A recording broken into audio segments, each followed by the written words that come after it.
Hello class six student. तो बेटा जो आज हम टॉपिक पढ़ेंगे, जो लास्ट वीडियो में लेकिन हमने जो टॉपिक पढ़ा था वो ये था कि एयर क्या है और हमारे चारों की एयर होती है। चारों मतलब हमारे चारों होती है, बट हम उसको देख भी नहीं पाते लेकिन फील कर सकते हैं। तो इसके बारे में हमने बताया था।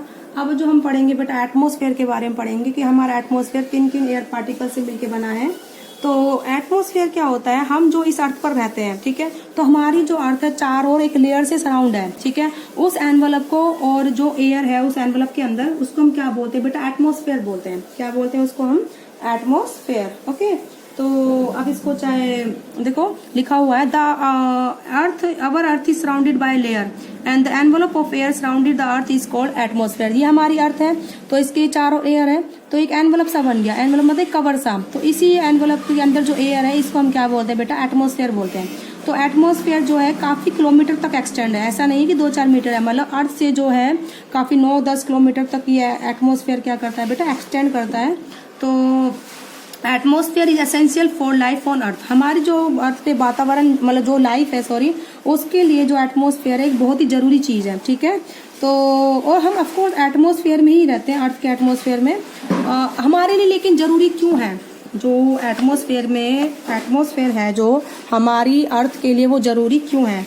बिकॉज जो एयर होती है एटमॉस्फेयर में वो हमें क्या प्रोवाइड करती है, ऑक्सीजन प्रोवाइड करती है सांस लेने के लिए।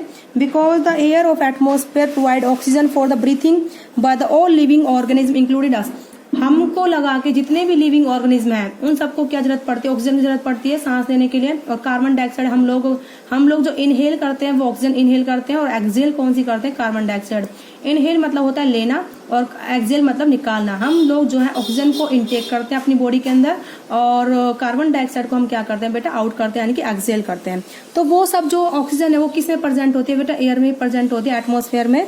तो as we go higher up in the atmosphere, जैसे जैसे हम ऊंचाई पर जाएंगे एटमॉस्फेयर पे, तो एयर का जो अमाउंट है वो कम होता चला जाएगा। Amount of air become less, ठीक है। The air at the top of very high mountains is so thin it does not have enough oxygen for the people to breathe properly. जैसे जैसे हम ऊंचे पहाड़ों पर जाएंगे तो जो एयर है जो यानी कि एटमॉस्फेयर वो पतला होता चला जाएगा, थिन होता चला जाएगा, और एयर का अमाउंट भी वहां पर कम होता चला जाएगा। तो वहां पर जो सांस लेना प्रॉपर नहीं सांस वहां पर ले पाते, ब्रीथ करना वहां पर इजी नहीं होता। जैसे जैसे हम ऊंचाई पर जाएंगे हमारे लिए सांस लेना टिपिकल होता चला जाएगा, ठीक है। तो so the people who climb high mountains, उनको माउंटेनर्स बोलते हैं। वो बोलते हैं कि जो लोग ऊंचे ऊंचे पर्वतों पर चढ़ते हैं, पहाड़ों पर, उनको हम क्या बोलते हैं, माउंटेनर्स, ठीक है। अपने साथ जो है सिलेंडर लेके जाते हैं ऑक्सीजन का, carry cylinder containing oxygen gas with them, they breathe in oxygen from this cylinder. वो इन्हीं सिलेंडर से क्या करते हैं बेटा, ऑक्सीजन लेते हैं। तो so as to survive at high mountains, जो जिससे कि वो ज्यादा जो ऊंचे जो पहाड़ है उन पर क्या कर सके बेटा, सर्वाइव कर सके। तो ये समझ में आया बेटा, बात समझ में आई। तो अब हम करते हैं कंपोजिशन ऑफ एयर। मतलब ये हुआ, इस टॉपिक में हमने ये पढ़ा है कि जैसे हम अपने अर्थ की सरफेस से ऊंचाई पर जाएंगे तो एयर में जो ऑक्सीजन का अमाउंट है वो कम होता चला जाएगा। जो एयर में ऑक्सीजन का अमाउंट कम होगा तो उससे क्या हमारे लिए सांस लेना टिपिकल हो जाएगा। तो इसलिए जो वो माउंटेनर्स होते हैं अपने साथ क्या करते हैं बेटा, गैस का सिलेंडर लेके जाते हैं जिससे कि वो वहां पर ऑक्सीजन को ले सकें, ठीक है बेटा। अब हम पढ़ते हैं कंपोजिशन ऑफ एयर, कि एयर जो हमारी किन किन चीजों से मिलके बनी है, तो उसको हम क्या बोलते हैं, कंपोजिशन ऑफ एयर, ठीक है। एक सेकेंड बेटा, कंपोजिशन ऑफ एयर के बारे में हम इस वीडियो में पढ़ेंगे, जैसा एक सेकेंड।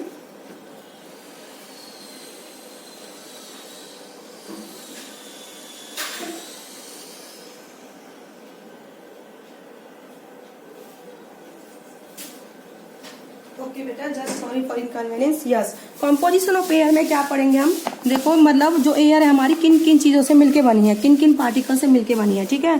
तो कंपोजिशन ऑफ एयर मतलब हुआ कि एयर किन किन चीजों से मिलके बनी है। तो what air is made up of, it is called the composition of air, ठीक है। हमारी जो एयर है उसमें क्या गैस है, और वो जो है वो एक सिंगल गैस नहीं है, ठीक है, उसमें गैसेस का मिक्सचर है, ठीक है। तो air is a mixture of many gases. जो हमारे चारों जो एयर है वो काफी सारी गैसेस का क्या है बेटा, मिक्सचर है। तो major component of air is nitrogen gas. जो सबसे ज्यादा बड़ा कंपोनेंट है वो क्या है बेटा, नाइट्रोजन गैस है। और क्योंकि almost 4/5 of air is nitrogen gas. ज्यादातर एयर में जो है क्या प्रेजेंट है बेटा, ऑक्सीजन गैस प्रेजेंट है। The second major component is oxygen gas. उसके बाद जो कंपोनेंट है मेजर वाला ज्यादा वाला वो क्या है बेटा, ऑक्सीजन गैस है। अब है about 1/5 of the air is oxygen, मतलब 1/5वां हिस्सा कौन सा ऑक्सीजन का है और 4/5वां हिस्सा किसका है, नाइट्रोजन गैस का है। ओके, देखो यानी कि 80 या 78 के आसपास तो नाइट्रोजन है, बाकी क्या है, ऑक्सीजन है। ठीक है, तो उसके बाद है in addition to nitrogen oxygen, addition मतलब नाइट्रोजन ऑक्सीजन तो है ही है, साथ में उनके कौन कौन सी गैस है, कुछ अमाउंट में कार्बन डाइऑक्साइड है, कुछ अमाउंट में वाटर वेपर्स है और other gases such as argon and helium, कुछ आर्गन और कुछ क्या बेटा हीलियम है। तो एयर में also contain some dust particle, जो हमारी हवा में कुछ डस्ट पार्टिकल भी होते हैं। अब है वी में नाउ डिस्क्राइब, मतलब हम जो कंपोजिशन उसको हम डिस्क्राइब करते हैं। Air is mainly a mixture of nitrogen and oxygen gases. Air किसका मिक्सचर है, मेनली नाइट्रोजन गैस का और ऑक्सीजन गैस का, with A small amount of carbon dioxide gas, जिसमें कुछ अमाउंट किसका है बेटा, कार्बन डाइऑक्साइड गैस का है, वाटर वेपर्स का है, अदर गैसेस का है। अब हम इसको आपको एक एग्जैक्ट कंपोजिशन बताते हैं। जो नाइट्रोजन है, अगर हम पूरा सर्कल लेके चलें, उसमें से कितना हिस्सा नाइट्रोजन का है बेटा, 78% हिस्सा नाइट्रोजन का है, 21% हिस्सा ऑक्सीजन का है, और जो बचता है थोड़ा सा हमारा 1% हिस्सा, ठीक है, वो किस किस का है बेटा, कार्बन डाइऑक्साइड का है, या फिर उसमें वाटर वेपर्स है, या फिर डस्ट पार्टिकल है, या फिर आर्गन है, या फिर हीलियम है, अदर गैसेज है। बोले बात समझ में आ गई। ये इंपॉर्टेंट टेबल आप इसको याद रखें। 78% हिस्सा नाइट्रोजन का है, 21% हिस्सा ऑक्सीजन का है, 1% में वाटर वेपर्स है, गैसियस है, और बाकी बचे हुए डस्ट पार्टिकल्स है। ठीक है बेटे, बात समझ में आई। अब उसके बाद आता है air contain mainly nitrogen oxygen, हमने बता दिया है, take together make up about 99% of air. Nitrogen और ऑक्सीजन को अगर हम मिलाएं तो कितने परसेंट हिस्सा बनाते हैं बेटा, वो एयर में 99% हिस्सा बनाते हैं। ठीक है, the remaining 1% contain the carbon dioxide, water vapours and few other gases. ठीक है, the composition of air can be represent with the help of diagram. जो हमने डायग्राम बना रखा है इसके थ्रू बोल रहा है वो रिप्रेजेंट करने को। तो the composition of air is not always exactly same. वो बोल रहा है कि हमेशा सेम नहीं होता एयर का कंपोजिशन, कि ये नहीं कि हमेशा नाइट्रोजन 78% होगी, ऑक्सीजन 21% होगी, थोड़ा सा अमाउंट घटता बढ़ता रहता है, 1%, 0.2%, 0.5%, हमें थोड़ा थोड़ा प्लेस टू प्लेस ही चेंज होता है। मतलब ज्यादा ऊंचाई पर चलेंगे तो फिर चेंज होगा। मतलब इंडस्ट्रियल एरिया जहाँ पर, वहां पर कार्बन डाइऑक्साइड का अमाउंट ज्यादा पाएगी, और जहाँ पर हरे भरे इलाके हैं, पेड़ पौधे, वहां पर ऑक्सीजन का अमाउंट ज्यादा पाएगा।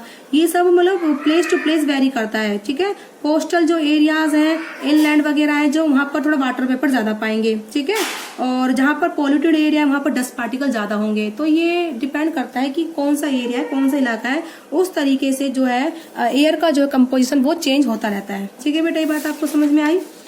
तो इसके बाद हम पढ़ते हैं नाइट्रोजन के बारे में कि नाइट्रोजन क्या होती है।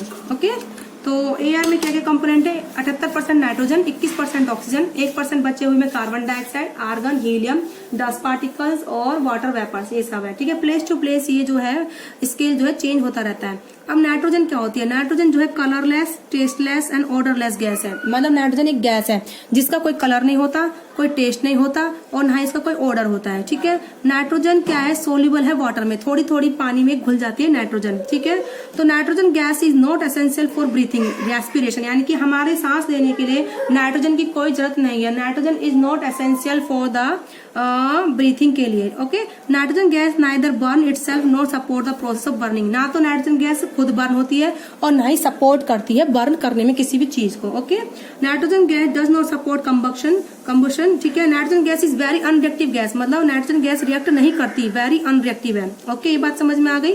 तो नाइट्रोजन गैस प्रेजेंट है और हमारे जो लिविंग थिंग्स उनमें प्रेजेंट है। All the living thing need nitrogen compound for their growth. जितने भी जो लिविंग थिंग्स है उनको अपनी ग्रोथ के लिए किसकी जरूरत पड़ती है, नाइट्रोजन कंपाउंड जरूरत पड़ती है, क्योंकि प्लांट क्या करते हैं, नाइट्रोजन गैस को यूज करते हैं प्रोटीन बनाने में। मतलब एयर के साथ जो नाइट्रोजन गैस जो एयर में होती है उसको किस में यूज करते हैं, प्लांट्स प्रोटीन को बनाने में।